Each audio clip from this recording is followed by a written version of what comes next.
Hello, everyone. Good morning, good afternoon, good evening, and welcome to another episode of the Realist Lens for researchers who keep it real. In this episode, we're turning to digital forums and living libraries, platforms where people come together to share lived experience, co produce knowledge, and build community.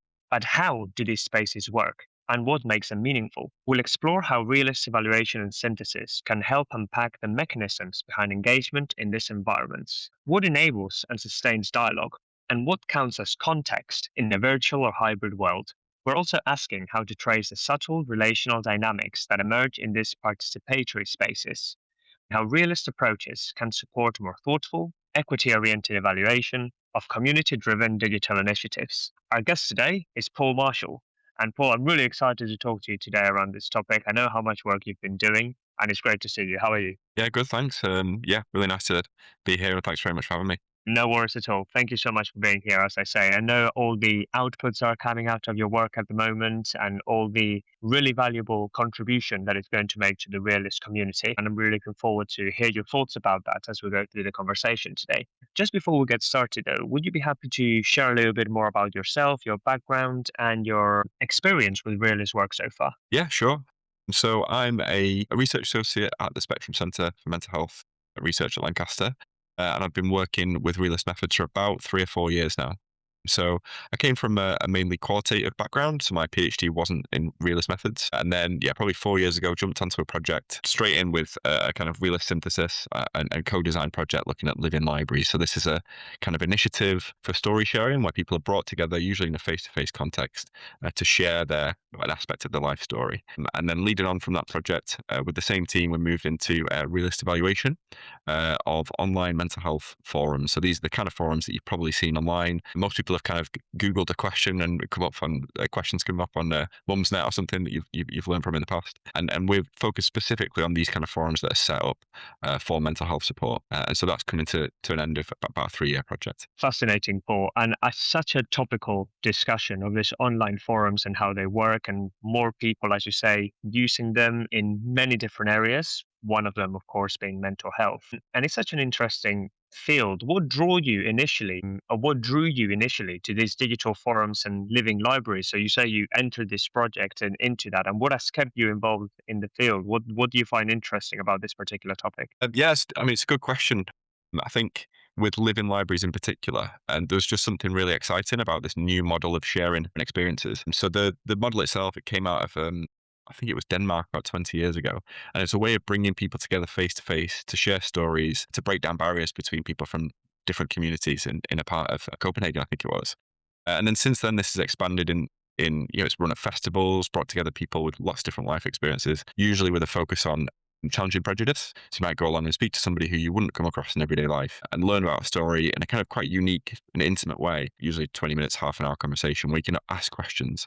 And we thought, wow, what an amazing way of getting to grips with someone's life experience. And obviously, as mental health researchers, we're increasingly interested in understanding lived experience and moving beyond kind of superficial involvement in research projects to really get to grips with what people have experienced and their priorities and their perspectives. So we thought, oh, is there a way that we could learn more about this living library model? And could we maybe encourage a way that could be rolled out in mental health context and really help people understand in a kind of deep and direct way what it's actually like to live with mental health challenges. So that was kind of why we initially were drawn to that idea of living libraries. And then I suppose moving on from that, carrying forward that thread of understanding the way that lived experience is used, is shared, is understood. Online forums, sort of much more established. They've been around for decades at this point, but increasingly we're seeing a massive use of online technologies to exchange experiences, to ask questions about mental health, to seek support in the context of services that might be under strain, and a very mixed evidence base as well. Some people finding them really helpful, some people finding them quite challenging to use or not finding them helpful at all. So using a methodology like kind of realist approaches that really makes space for you to pull apart why some people might find them helpful, why some people find them challenging. I think was a real that was a real draw. The opportunity to move beyond some of the methodologies that've been applied in the past and try and get into the nitty gritty of why is this helping some people and not other people, such a massive scale as well. Fascinating, Paul. Thank you so much for such a detailed whistle stop tour, on the interests and now where your research really lies. And I think, as you say, with the absolute scale that we have of this, there is so much opportunity to look at realist work, specifically looking at how you tend to conceptualize these concepts, because that is one of the ideas. You have these ideas of the online forums, that it works, that it does work, fascinating. But I'm interested to see how in your work you tend to conceptualize this online forums. So from a realist perspective, how do you see the online forums? Yeah, I mean, it's a real challenge to think about how you conceptualize something like an online forum when it's so dynamic. So we think about what's offered by an intervention, a kind of say a traditional intervention, or something like psychoeducation for mental health. You've got a really clear sense of what it is that's being offered. It might be specific health information,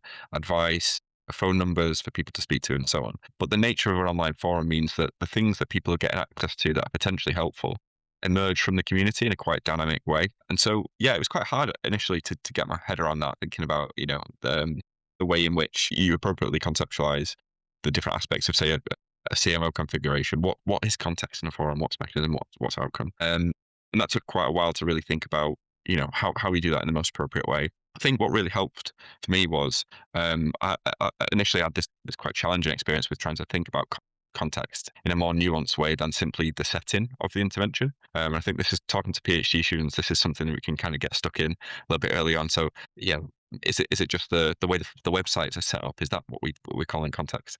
Or with living libraries, is it the building that the place is in? And I think just reading around and speaking to more experienced kind of realist researchers helped me to realize to think actually that the context can be much more dynamic. It can be relational.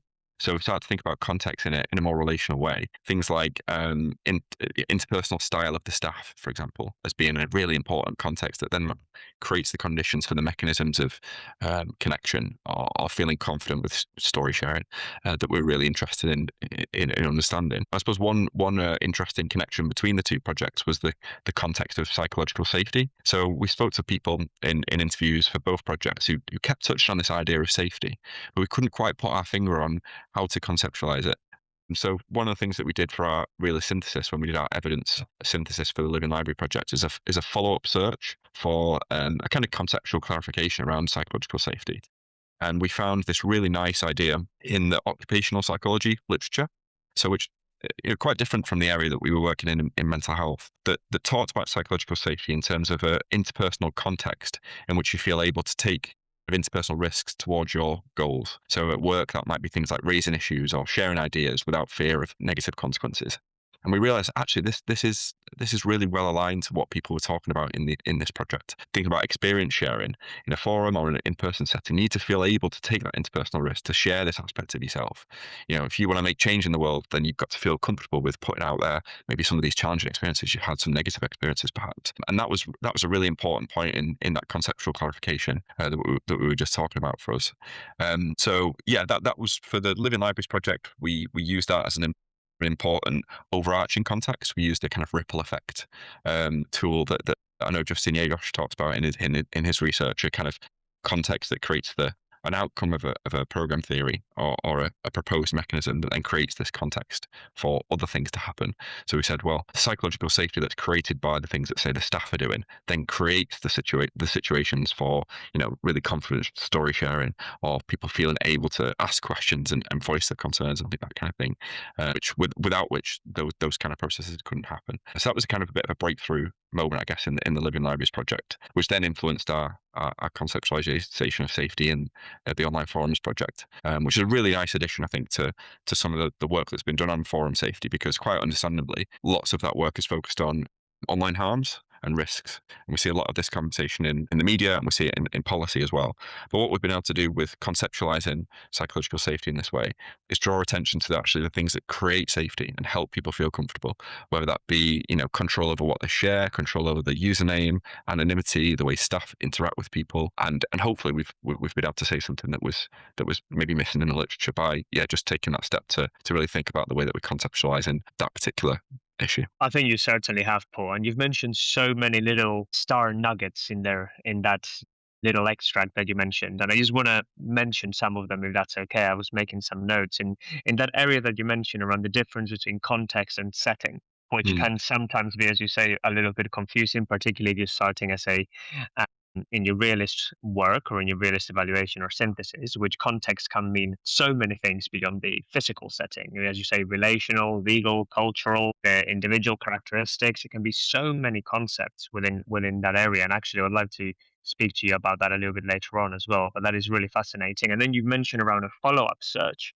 trying to dig for those mechanisms that may have been present in other similar areas as well, which again is one of the features of realist synthesis, looking beyond potentially the program, the phenomena of interest, and seeing that potential mechanism that you mentioned as well, psychological safety in other areas. So that is really interesting. And I love how you've been conceptualizing those things and also the process, just I kind of reassuring people that it can be a little bit iterative and confusing sometimes. And you can go into rabbit holes, but you get Mm. there eventually sometimes with those conversations, with those searches, and with those ideas coming through together. So it appears to be that in this dynamic context, because as you say, it's dynamic, it's evolving, it's not as settled. People can go in there and share their ideas. People can take them or leave them, as you say, and it's adaptive as well, I guess, to the restrictions of each forum and then how the forum leads, etc. How can realist evaluation help unpack those mechanisms? So you mentioned that digital forums can help with understanding what works or what doesn't, which absolutely can. And specifically for these mechanisms within online forums that you mentioned that are so dynamic and evolving, complex, and ever changing, I guess, now also with AI and other technological approaches. How is it that realist evaluation can help beyond the what works for whom and in what context, which of course is one of the key features of it? But what are some of the other things that really helped you to dig into this topic? Yeah, no, it's a good question. I think one of the things that worked really well for the online forums project was starting off with a realist synthesis. So big search of the literature, speaking to I think it was about 20 uh, forum staff, and we put together an initial program theory, so initial set of propositions and ideas about how we thought forums were working based on that literature, and that meant we were really well armed, I suppose, with a good sense of what people already thought was going on. And what was really nice about this project, and quite new for me, and quite challenging, I suppose, as an early career researcher doing this for the first time, was to step into the research interview context with that realist interviewer hat on and really trying to pull apart some of these ideas from the literature and go beyond. Some of the suggestions were quite intuitive, quite a lot of research there about what might be going on in forums around social connection and learning in forums and some of the challenges.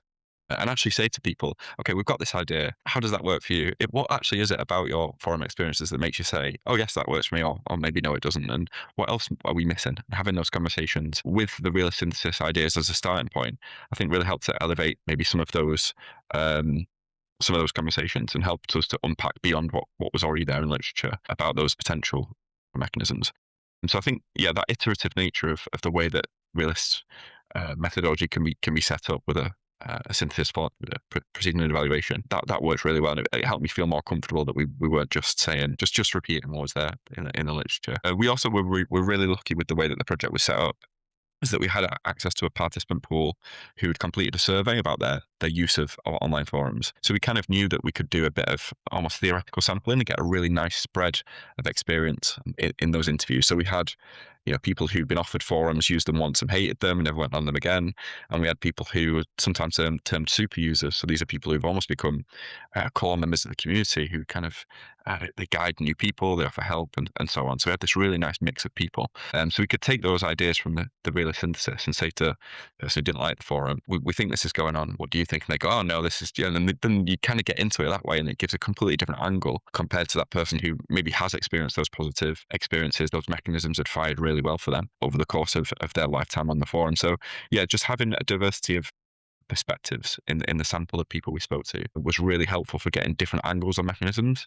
And often, when people disagree, that's when you get into the juiciest conversations, and it really shines a light on what maybe you were missing previously. I love that, Paul, because again, what it avoids is like an echo chamber, right? Yeah. When you're just Yeah. saying something that comes back which you're expecting. This process of refining, refuting, and confirming our hunches, our explanations, our theories in this sense can be such a useful way, as you say, of theory development and also looking and unearthing these mechanisms with powers and that may be impacting what we see in online forums. Because I guess that one of the other things as well is what goes in beyond the forum. So of course you have the individual there and you can only go for what they write. So how do you approach capturing and theorizing these subtle areas where you're only seeing what's in front of you in a way, but there's so Yeah. much behind that post and behind those layers of context that we mentioned, from more macro structural, political, and even Mhm. maybe cultural to more individual characteristics based on one post. I'm really intrigued into how you've been able to theorize those subtle changes that emerge in these digital environments. Yeah, yeah, yeah. I mean, that hits the nail on the head. Really, they're all so different. All these different forums, they've all got their own culture, and they all sit within organisations that are quite complex as well. And I think there are a few things in particular that stand out as being really helpful for going beyond that individual experience and trying to capture something more at that kind of middle range, I suppose. Having spoken to multiple stakeholders was really useful. So we had interviews with forum moderators who are kind of, they're the experts on their forum. They're encultured into it. They work there every day. So having that perspective of somebody who gets a slightly zoomed out view of what's going on in a forum, because they're not participants necessarily in the same way that users are, but they're kind of like the facilitators of all those conversations. So that can be really helpful for getting a feel for what's going wrong, what's going right,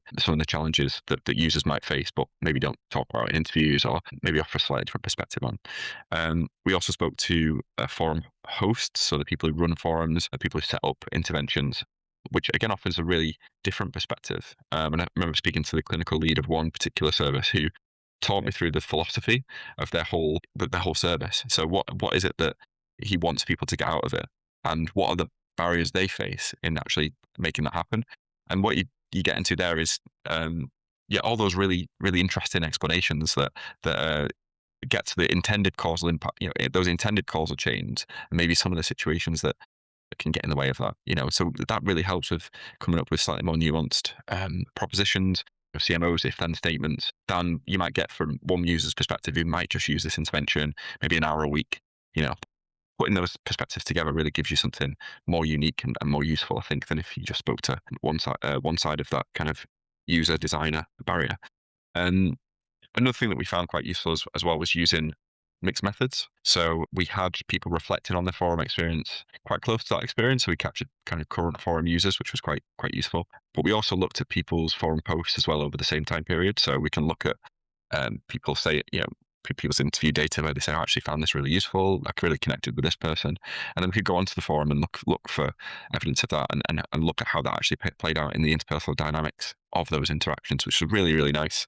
A complementary way of using those different data sources. And things came up in the different approaches that we didn't necessarily expect. So in the interviews, people talked a lot about safety and some of the challenges that they were having with their mental health that led them to use online forums. But then when we actually looked at the forum data, we were quite surprised to see that the only consistent keyword that our corpus linguistic colleagues found across these different data sets was scared. And so we did some further qualitative analysis to look at what it was that people were saying they were scared about. And it was about telling people about their mental health and having conversations about mental health in the offline world, which isn't something that had come up in the one-to-one interviews. So we got a really nice insight into what's going on in forums by using these kind of different complementary approaches, which we would have missed that if we'd have just used interviews or we'd just used the linguistic approach.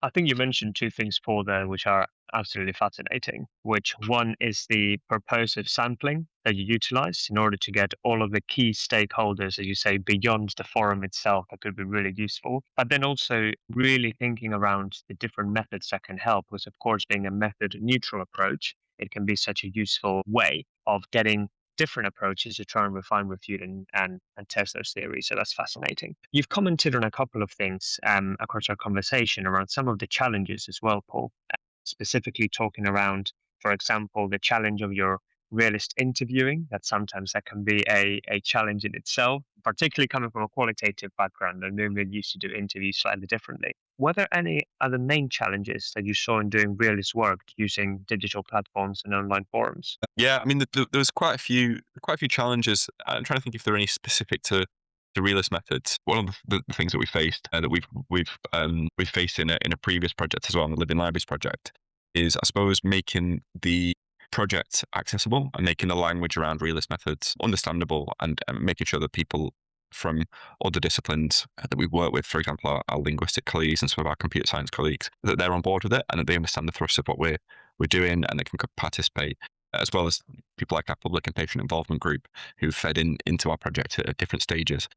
So that was a real challenge as well, especially for someone relatively new to realist methods and trying to communicate our process and our intention with working with colleagues in a way that fits with the realist work. It makes sense in the context of the theories and the language, but which is understandable and accessible. I suppose reflecting on that, it's actually probably quite helpful for me. Maybe understand the methods in a bit more detail, make sure that I was yeah getting across those concepts in a clear way. You kind of have to understand them yourself in order to do that. So that was an interesting challenge. I suppose moving slightly away from the realist methods, there are a range of challenges in doing ethical research in the online world, especially related to things like consent, access to people's personal information online in open forums. And these are things that work quite differently in different forum settings. So if you're working in an NHS context, that's going to look very different from if you're working with freely available online forum data. But we still had to define a standard that we were holding ourselves to and kind of remain consistent with that, which for some challenges with organizations who maybe have a different standard of data protection than, say, researchers do. So there's lots of learning there in terms of how we approach online data and how we consent people to use their data in our work. Fascinating, Paul. And you mentioned one of the key things from a realist perspective, of course, which is the accessibility of all the language and jargon that can happen. And hopefully through conversations such as this one, it can become slightly more accessible to do so, particularly as there's more research going out there and there is more publications and outputs for realist work and for individuals really trying to do justice to the approach. And I also really like what you say there about some of the things that for some more face-to-face related research, it may not be as obvious. And obviously each project has their own ethical challenges, and this one certainly had this. And it's fascinating to hear how you dealt with those and how you learned from those as well. Paul, I've really enjoyed our conversation, hearing more around your topic, your ideas, and the way that realist work has really helped you in your development of all your projects. And how we always end our conversations is just with three top tips. And I think that there's so much, as you know, as yourself, that you're doing at the moment through your PhD and through the online forums and through the papers, as you say, that are coming out. I know one came out really recently, and there have been probably a lot of learnings along the way to get to the stage that you're in now. And so, if you were talking to your younger self, or for individuals who may be starting the realist evaluation journey, particularly who may be interested in similar projects, programs in an online focus, what will be your top three tips, your top three practical tips for people to start using realist evaluation and synthesis in online digital environments? Yeah.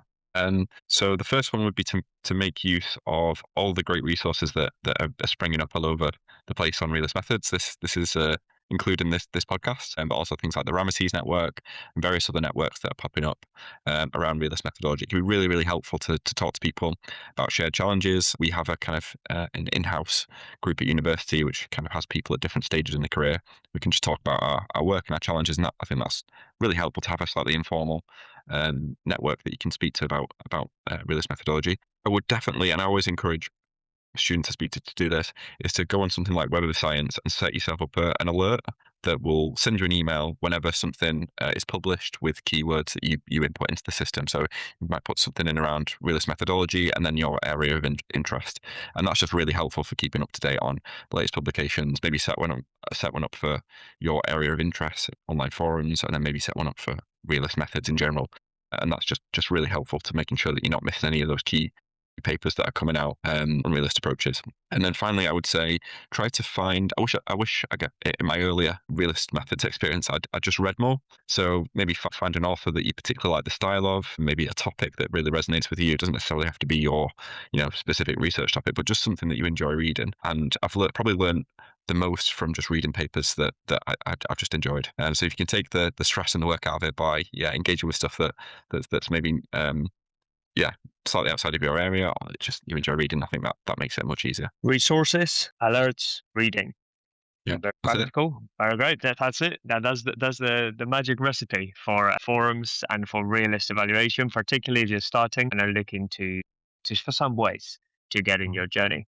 Paul, it's been an absolute pleasure to have you, and thank you so much for sharing all your ideas, your thoughts, your knowledge, and your learnings as well along the way, and the challenges. I think it's all we learn certainly from our successes, but also from those moments that can be little light bulb moments along the way. So thank you so much for all your time and for all your thoughts, and for everyone listening. Thank you so much for hearing another episode of the Realist Lens. Paul, thank you so much for your time. Cheers.